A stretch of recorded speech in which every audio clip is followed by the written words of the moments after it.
ಕರ್ನಾಟಕ ರಾಜ್ಯದ ಎಲ್ಲಾ ತಾಲೂಕು ಕೇಂದ್ರಗಳ ಮೂಲಕ ಕಾಲುನಡಿಗೆಯಲ್ಲಿ ಸಂಚಾರ ಮಾಡಿ ಜನರಲ್ಲಿ ಮಾನವೀಯ ಮೌಲ್ಯಗಳ ಕುರಿತು ಅರಿವು ಮೂಡಿಸುವ ಜ್ಞಾನ ಭಿಕ್ಷಾ ಪಾದಯಾತ್ರೆ ವಿವೇಕಾನಂದ ಎಚ್ ಉಡುಪಿ ಜಿಲ್ಲೆಯ ಸಾಲಿಗ್ರಾಮದಿಂದ ಹೊರಟು ಬ್ರಹ್ಮಾವರಕ್ಕೆ ಆಗಮಿಸಿದರು. ಬ್ರಹ್ಮಾವರ ಬಸ್ ನಿಲ್ದಾಣದ ಬಳಿ ಸ್ಥಳೀಯ ಯುವಕರು ಅವರನ್ನು ಮಾಲಾರ್ಪಣೆ ಮಾಡಿ ಸ್ವಾಗತಿಸಿದರು. 2020 ನವೆಂಬರ್ 1ರಂದು ಬೀದರ್ ಜಿಲ್ಲೆಯ ಗಡಿಗ್ರಾಮದಿಂದ ಪಾದಯಾತ್ರೆ ಹೊರಟು ಪ್ರತಿದಿನ 30 ರಿಂದ 40 ಕಿಲೋಮೀಟರ್ ಕಾಲ್ನಡಿಗೆಯಲ್ಲಿ ಸಾಗುವ ಇವರು ಒಟ್ಟು 430 ದಿನದಲ್ಲಿ 300 ಕಾಲೇಜು 300 ಮಠಗಳಲ್ಲಿ ಮಾನವೀಯ ಮೌಲ್ಯಗಳ ಕುರಿತು ಜಾಗೃತಿ ಮೂಡಿಸುತ್ತಿದ್ದಾರೆ.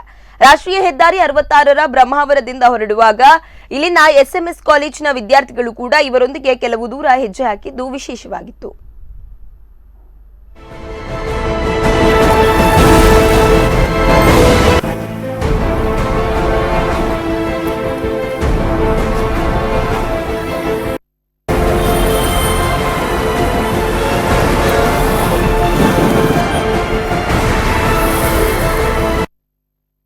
ನಮಸ್ಕಾರ. ನನ್ನ ಹೆಸರು ವಿವೇಕಾನಂದ ಎಚ್ ಕೆ ಅಂತ. ಮೂಲತಃ ಬೆಂಗಳೂರು ಜಿಲ್ಲೆಯವನು. ಬೆಂಗಳೂರು ಗ್ರಾಮಾಂತರದ ಹೊಸಕೋಟೆ. ಈಗ ಬೆಂಗಳೂರಲ್ಲಿ ವಾಸವಾಗಿದ್ದೀನಿ. ನಾನು 2020 ನವೆಂಬರ್ 1ರಿಂದ ಬೀದರ್ ಜಿಲ್ಲೆ ಔರಾದ್ ತಾಲೂಕಿನ ವನಮಾರ್ಪಳ್ಳಿಯಿಂದ ಒಂದು ಪಾದಯಾತ್ರೆಯನ್ನು ಮಾಡ್ತಾಯಿದ್ದೀನಿ. ಮಾನವೀಯ ಮೌಲ್ಯಗಳ ಪುನರುತ್ಥಾನಕ್ಕಾಗಿ ಜ್ಞಾನ ಭಿಕ್ಷಾ ಪಾದಯಾತ್ರೆ ಅಂತೇಳಿ ಅದರ ಹೆಸರು.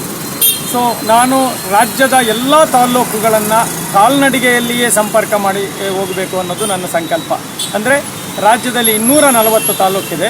ಅದನ್ನು ಬೀದರಿಂದ ಚಾಮರಾಜನಗರದವರೆಗೂ ಹೋಗಿ ತಲುಪಬೇಕು ಅನ್ನುವ ಸಂಕಲ್ಪದಿಂದ ನಾನು ಪ್ರಾರಂಭ ಮಾಡಿ ಇವತ್ತಿಗೆ 271ನೇ ದಿನ ನಾನು ಈಗ ಬ್ರಹ್ಮಾವರ ಪ್ರವೇಶಿಸ್ತಾ ಇದ್ದೀನಿ.